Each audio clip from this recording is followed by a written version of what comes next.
regional y panelista también de los días viernes, Marión Fernández. Marión, vengamos un poco, bueno, vamos a elevar el dron para conversar un poco de los acontecimientos de la política nacional, porque efectivamente hay varios temas que pasaron en esta semana, en las últimas semanas, y que estamos pendientes, ¿no? Estamos con el tema de cuenta regresiva, 20 de enero, el presidente electo José Antonio Kast entregará al país la nómina de sus ministros, de su gabinete. Por ejemplo, es una de las noticias que este fin de semana va a tener seguramente mucha cobertura, muchos Ujú. titulares, muchos nombres. Seguramente los medios mis colegas van a intentar adivinar y tener con datos más, datos menos, quiénes son, en qué puestos. Bueno, todo esto es un desafío para quienes llegan por primera vez a la moneda, como es el Partido Republicano, pero que efectivamente además en las últimas horas el tema no ha sido nada de fácil. Titulares como este del Mostrador hoy día, por ejemplo, escala la tensión en futuros partidos oficialistas por exclusión del mundo político en gabinete de Kast. Libertarios, Chile Vamos y el propio Partido Republicano han expresado su disconformidad con el diseño ministerial, no solo por la ausencia de nombres, sino también por la escasa influencia de los partidos y el protagonismo del círculo de confianza del mandatario. Me quiero detener en la influencia de los partidos porque queremos saber un poco de la salud, de la salud de los partidos políticos. Pareciera ser que los partidos políticos, hoy día los oficialistas, Frente Amplio, Partido Ujú. Comunista, Socialismo Democrático, PS, también la salud está medio deteriorada. Hay que Sí, mandar un poco, hay que hacer una revisión técnica, parece, de ciertos órganos, pero no estaba fácil, ¿no? El tema. no, yo creo que nunca fue tan fácil. Yo creo que cuando uno llega a espacios como una presidencia de la República, siempre merece trabajo y esfuerzos que son colectivos. Y yo creo, y yo lo he dicho también en otra oportunidad, yo soy todavía una convencida de que yo ingresé al Frente Amplio precisamente por esta mirada de una política distinta. Y yo permanezco todavía en el Frente Amplio porque creo en esa mirada de política distinta. Mm, Y progresista, de equidad de género, respetuosa de los derechos humanos, como que mm, y me mantengo en esa línea, pero veo que en definitiva, cuando uno llega al poder, uno tiene que empezar a transar muchas mm, cosas que de las que uno también dijo, yo no lo voy a hacer. mm, O yo me reniego a esto y precisamente por eso creamos un partido político. Entonces, en definitiva, yo creo que esto no es una discusión de sí o no, yo quiero o no lo quiero, no son de los extremos. Finalmente uno tiene que entender que para que uno pueda avanzar también en una agenda de género, por ejemplo, uno no puede hacerlo de un día para otro en una ciudadanía que es extremadamente conservadora y que finalmente lo que ha traído de vuelta es una resistencia a mm. estos cambios en materia de género, por ejemplo. Entonces uno va entendiendo también con el tiempo que esto requiere de conversaciones que son más profundas, transversales, que de acuerdos políticos y que la cosa no es tan sencilla como uno cree que es. Y en eso yo creo que, no siendo el gobierno que viene ahora parte de lo que Mm. yo creo que se va a enfrentar a las mismas dificultades, esto de prometer que van a hacer todo distinto, que se va a acabar el tema de la migración, de Mm. la delincuencia. Eso no es así, no va a ocurrir de un día para otro, las soluciones no son mágicas y esto, insisto, recuerda, requiere de esfuerzos transversales. O sea, de hecho, entramos esta semana, ¿no es cierto?, con los titulares también que daban cuenta de este viaje del presidente electo José Antonio Kast al vecino país del Perú y donde volvió lamentablemente con no buenas noticias. Ahora le hablan de que le dieron el portazo, o sea, también cada sector uh, como que interpreta el tema, pero a mí lo que me preocupa de fondo es que efectivamente se nos debiliten las instituciones políticas y cuando uno ve que los partidos hoy día del oficialismo también están en su propio dilema, reflexión y seguramente con toma de Ujú. decisiones respecto de quién es quién. Y a partir del 11 de marzo, Frente Amplio, Partido Comunista, Partido Socialista, PPD, Democracia Cristiana, por decir los más Ujú. significativos, Partido Liberal, van a ser oposición. Y pareciera ser que entran con la salud media deteriorada. Ahora, los partidos de gobierno están también. Ya el líder del Partido Nacional Libertario anunció que ellos no van a ser parte del gobierno, estarán ahí expectantes, votarán en algunos Mm. casos, pero, o sea, también como que entiendo que este tema no es fácil. El momento que se vive, ¿eh? Usted hablaba, por ejemplo, del tema de los derechos humanos, Sí.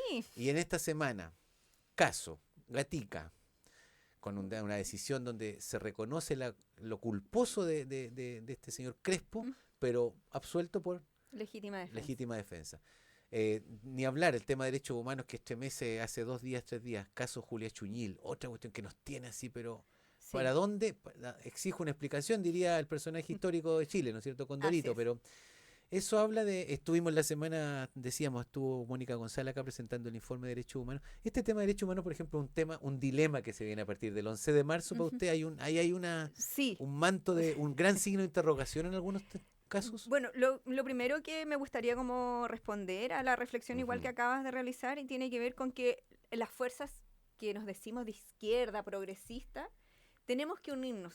Eso yo creo que no merece duda ni merece análisis. Yo creo que efectivamente después de las elecciones de diciembre ocurren fracciones, ocurren problemas, ocurre de que nos empezamos a responsabilizar todos entre todos y que finalmente es parte de un proceso. Y también me parece necesario que todos los partidos hagamos esta reflexión, tengamos los congresos que tengamos que tener, se irán los militantes que se tengan que ir o nos iremos los que nos tenemos que ir y llegarán los que tengan que llegar. Pero desde ahí en adelante, yo creo que desde el 11 de marzo en adelante, nuestra obligación también como partidos progresistas es defender una agenda que para nosotros tiene un valor muy significativo para la ciudadanía que tiene que ver con derechos sociales, derechos humanos, equidad de género, medio ambiente, que se han puesto muy en duda la continuidad de aquello para el gobierno que ya en ujú, marzo se ujú, viene. Entonces yo creo que ahí no podemos titubear, es que no, es que tú, es que estamos fraccionados, que tú tuviste... No, yo creo que esto trasciende porque finalmente es la ciudadanía, son las mujeres, son los jardines infantiles que están hoy día peligrando, son los derechos humanos, o sea, estamos hablando de temas que son complejos. Entonces, yo creo que merece también esfuerzos, insisto, que son colectivos y ahí tenemos que unirnos, aunque suene muy cliché, yo creo que tenemos que dar la mirada y tenemos que salir a defender lo que nosotros también creemos que es sumamente importante para nuestro país completo y que tiene que ver también con el respeto a las instituciones, al Estado de Derecho. Me parece grave también lo que está ocurriendo hoy día con el tema, con el caso Crespo, con el caso Gatica. Me parece que es un antecedente que no es bueno para la ciudadanía cuando uno quiera también salir a manifestarse, porque salir a manifestarse no puede ser un delito per se. Eh, entonces hoy día si yo quiero salir, por ejemplo, para el 8M, que me parece extremadamente importante, hacer un punto político, social, de los derechos de las mujeres en un día que es reconocido internacionalmente, que se conmemora internacionalmente, y nos pueden encontrar que estamos violentas. Puede pasar, o sea, yo creo que ese es el miedo también hoy día que puede empezar a existir como este precedente que hoy día está, de la forma en cómo vamos a poder salir a manifestarnos y de la libertad que van a tener las policías en este caso para poder también repeler este acto o de las consecuencias que puede tener una manifestación. Y eso a mí por lo menos me preocupa. O sea, nos preocupa a todos, yo creo, porque a propósito de lo que ocurrió el día miércoles acá con la presentación del informe anual de derechos humanos en el Hotel Vicente Mm. Costanera, de parte del Instituto Nacional de Derechos Humanos, ¿no es cierto?, en su oficina regional, y la presencia de la Premio Nacional de Periodismo, Mónica González, nos llamó la atención, nosotros asistimos, y nos llamó la atención efectivamente de que, por ejemplo, el INDH es una institución del Estado, o Mm. sea, de la República. No estaba el gobernador, no había un representante del gobernador, no había, estaba, usted la divisamos, ¿no es cierto?, como consejera regional, pero no había nadie que representara al gobernador, no estaban los representantes, estaba solamente Gendarmería y Carabineros con representantes, no con sus autoridades Sí. fundamentales, tampoco, Ujú. solo que mandaron a personal intermedio, vamos a decir.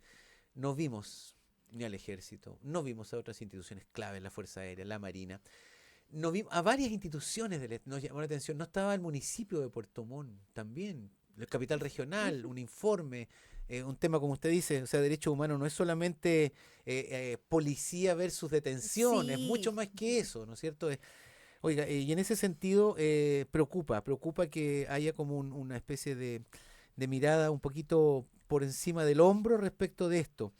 Sí, ¿me puedo Sí, detener un por favor, segundo? sí. Sí, o sea, a mí me hace mucho sentido cuando el director, Mauricio Maya, dice, para nosotros también es como que se viniera una nube negra, porque es una incertidumbre, uno empieza como a especular Y cuando especula, lamentablemente uno no se pone en situaciones favorables. Siempre cuando uno especula, lamentablemente uno cree que va a venir lo Que peor. siempre puede ser Peor, peor, como dicen así, otras frases, así siempre es. puede ser peor, para conformarnos, ¿no? Así es. Sí. Entonces, a mí me preocupa y efectivamente a mí me llamó mucho la atención la poca participación de órganos clave, instituciones clave. Y no solo, Parlamentarios, no estaban los no parlamentarios, estaban los senadores, parlamentarios, los los diputados, seremi, las no estaban. representaciones No de estaban los gobierno. O seremi, no sea, estaban los seremi, no. a mí me llama mucho la atención que si es un tema que a nosotros nos preocupa, ¿cómo no vamos a estar representados ahí? Darle el valor político también que eso significa. Entonces, para mí fue muy como... A mí me golpeó mucho ese día Sí. de la baja representación De en quienes todo hoy día ámbito. están ejerciendo, sí, de Sí, todo, de pero de todos. las De instituciones las políticas instituciones del en país. general, o Sí, sea, sí. esto nos debe interesar a todos, desde carabineros, gendarmería, bueno, que ellos sí estaban presentes. Pero A el mí me, resto de las fuerzas sí, estaban haciendo. La, cero. la PDI creo que estaba también. Creo que había un representante de la No, PDI, no, creo, ese no como lo de recuerdo. civil, como estaba de civil, Sí, no sabíamos, pero ya. creo que lo Pero mencionaron. eran muy pocos, y es Sí, en sí. definitiva lo que uno quiere hacer como el punto. Los que habíamos como de representación política o de estamento, etcétera, Mm, 5 o 6, con sí. suerte. Y yo creo que este es un tema que debería ser importante para todos. Y yo creo que la sala llegó a tener cerca de un centenar de personas, un poquito Sí, pero de cierto, la pero sociedad sociedad civil, civil, pues, pura sociedad organizaciones. civil interesada, Sí, disidencias sexuales, movimientos de mujeres, sí. vecinos también preocupados. Entonces, y que la ciudadanía esté expresando una preocupación y que los órganos públicos y políticos no estemos a la altura, a mí me parece que es preocupante al menos. Entonces, Mm, yo mantengo mi defensa con respecto a los derechos humanos, aunque entiendo también que hay un momento en que se empieza como a manosear el tema, como exacto. que, ay, mi derecho humano, como que, como que igual Sí, hay pues. una falta como de información con respecto a todo lo que se ha hecho con Hay un trabajo en uso, hay derecho. un uso clientelista, hemos llegado a nosotros a detectar que es Sí, como de un clientelismo también respecto de que nos sentimos como con derecho, que tenemos, pero también sí, ahí, cuando la ciudadanía, sí, por pues. ejemplo, a alguien le entra a robar, que es un lamentable, si no es que yo esté Mm, excusando eso, eso es un delito, pero inmediatamente empieza como esto de, bueno, y mi derecho humano, y mi derecho... Entonces, también como me parece que también a nosotros hoy día nos corresponde educar a la ciudadanía, conversar del el significado que tiene los derechos humanos, cómo forma parte de nuestro día a día, porque los derechos humanos no se hacen presentes solamente porque existe una protesta y porque nos estén, no sé, que lamentablemente como Gatica le quitaron los ojos. Ahí no solamente están los derechos humanos están presentes en el día a día. Y yo creo que es importante para la gente que nos interesa ponerlo sobre la mesa y destacarlo también.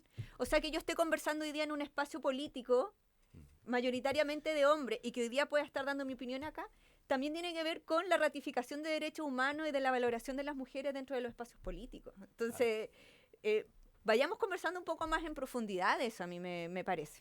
Hay temas, hay temas. Mire, le quiero plantear un último tema porque estamos en la hora ya, pero esto me llamó la atención también a propósito de que este es uno de los temas en los cuales el Partido Nacional Libertario, que dicho sea de paso, hoy día vamos a tener al presidente regional al mediodía aquí conversando del tema de por qué el Partido Nacional Libertario se hace un lado de la alianza que viene a gobernar Chile desde el 11 de marzo. Pero el Partido Nacional Libertario ha hecho hincapié en temas básicamente que tienen que ver con los relatos culturales más potentes. O sea, ellos están con los temas de la sexualidad, están con los temas de cuánto el Estado y cuánto le corresponde al Estado y cuánto la gente tiene que decidir y ojalá casi que, porque hay momentos en que Johannes Kaiser parece casi un anarquista, ¿no? En el sentido de que no quiere Estado también, quiere como pura libertad individual. Ahora, fíjese usted que en los últimos días el Congreso Futuro, que también aterrizó Sí, acá, acá en Puerto Montt. viene hablando de asuntos que tienen que ver con las nuevas generaciones. Y yo escuchaba a una destacadísima investigadora, una científica, que hablaba de cómo las generaciones que vienen, este tema de la sexualidad, ya lo binario, no va a tener espacio en la sociedad, en la sociedad futura planetaria, el tema de lo binario es muy distinto, y esto lo están diciendo especialistas de universidades multicéntricas, no solo franceses ni qué sé yo, ni norteamericanos, de muchos lados. A la par, fíjese, lo comento esto, porque por un lado el Congreso Futuro nos viene a decir cómo viene a ser cómo va a ser el planeta y cómo nosotros debiéramos también instalarnos en ese relato.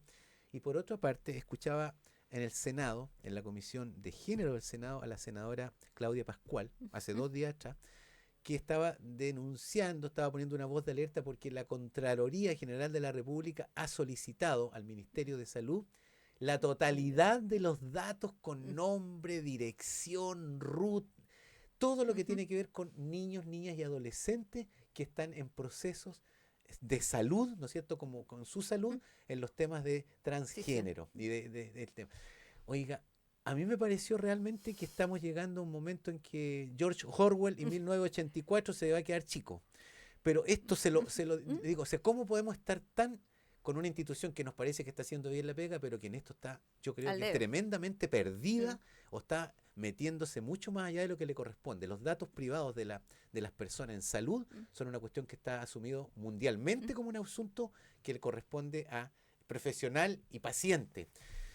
¿Qué le parece a usted? ¿Por qué estamos tan perdidos en estas cosas y aplaudimos? El control, no hay que perder el control. Yo creo que ese es una... quieren tener controlado quienes todo, están en eso. Absolutamente todo. Y a mí me parece preocupante también para la comunidad de las disidencias, en general. O sea, yo creo que cuando asume un gobierno de derecha, lo primero, y de extrema derecha estamos hablando, yo creo que lo primero que uno ve como amedrentado o que va a ocurrir tiene que ver con los temas de mujeres, sexualidad, aborto, disidencias sexuales. Y otros temas se me pueden estar quedando fuera. Entonces, yo creo que el respeto a cosas y a elementos que hemos ido avanzando históricamente tienen que seguir siendo defendidos independiente del gobierno de turno, porque tiene que ver con políticas de Estado, no tienen que ver con gobiernos de turno. Y en ese sentido, a mí me parece, y hace poco tiempo hubo un fallo que tenía que ver con una enfermera que estaba un poco molesta con el ex, no sé si lo recuerdo, que ella misma filtró la ficha de la nueva pareja de su expareja. O sea, y eso tuvo una condena, y eso, por supuesto, los datos de salud no pueden ser objeto de análisis de ningún tercero, ni yo tengo por qué meterme en los resultados médicos de un tercero. Entonces yo creo que esas líneas uno tiene que estar muy atenta, porque cuando uno ya las sobrepasa es muy difícil que eso se vuelva a retroceder. Y yo creo que estas cosas van a empezar a ocurrir, lamentablemente, e insisto, me voy a anclar también a la reflexión y la conversa anterior. Es obligatorio para las fuerzas progresistas que estemos atentos en esto, hacer una defensa, posicionar estos temas y dar a conocer a la ciudadanía lo complicado y lo peligroso que resulta empezar a hacer este tipo de manifestaciones o publicaciones. O sea, también estaba leyendo que querían también ampliarlo a las mujeres que han sido o que han pasado por un aborto. También. O sea, es extremadamente doloroso para que mi ficha esté circulando y a libre voluntad y opinión de terceros que no tienen por qué saber lo triste y doloroso que fue un proceso de aborto independiente de la causal. Entonces, eso es ya transgredir la vida privada, los derechos personales. O sea, de verdad, yo lo encuentro increíble que ni siquiera asumido el gobierno estemos hablando de todo lo que se puede venir y todo lo peligroso que es. Efectivamente, yo creo que ahí tenemos un tremendo llamado de alerta en temas como estos que quieren pasar un poco desapercibidos entre medio de cuestiones de conceptos técnicos, pero que enmascaran de fondo un control autoritario, un totalitarismo. Aquí, más allá de izquierda a derecha, totalitarismo, control de la población, de eso estamos hablando. Oiga, Marión, nos dicen que ya está entretenido ya. Oiga, muchas gracias por acompañarnos, como siempre, porque nos encontraremos el próximo viernes por seguir hablando de esto, de región, pero también de país. Ay, sí, estamos muy preocupados. Yo al menos estoy preocupada, así que quiero hablar hartas cosas. Buen fin de semana, disfrutar igual. Muchas gracias, saludos a todos y todas quienes nos están escuchando. Ya, pues nosotros vamos a las noticias, a la pausa y ya estamos con más Primer Café de Cooperativa Red Los Lagos.